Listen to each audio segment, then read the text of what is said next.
guys, what's going on internet? This is me Yusuf Adil from Graphic Bytes. Today we are going to learn how you can draw this type of a 3D circular pattern in Adobe Photoshop, and you can create this type of effect.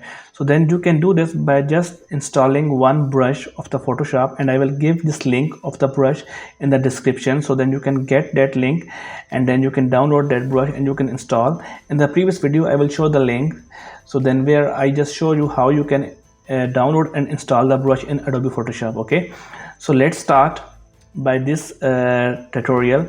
So let's make it black first, like this way. We have done with the black, and let's before that we can just draw our rulers. If you don't know how you can draw the rulers, just go Ctrl+R to disable and then Ctrl+R to enable these rulers. Okay, so we have just draw these rulers and then we are just putting the colors in it. Okay, so then we have this canvas and then we are going to here, and then you can find some, when you will install the brushes, so then there will be, you will find those in the bottom of your library. So then free circular Photoshop brushes 5, this is the name, and then I'm using this number brushes that is about 69.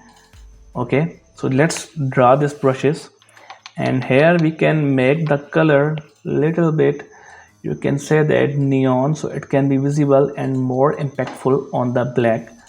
You see that? Okay, so this is the technique that you can draw different type of a colors pattern, whatever colors that you want and you like. So then you can use these colors to make a wonderful impact for your backgrounds. You can use these backgrounds for your designs or your backgrounds wherever you want. So then you can use these backgrounds. So this is done. Okay, so we are done with that today's tutorial, and I hope that you will like this tutorial. Please like, share and subscribe my channel. See you next video. Bye bye. Thank you.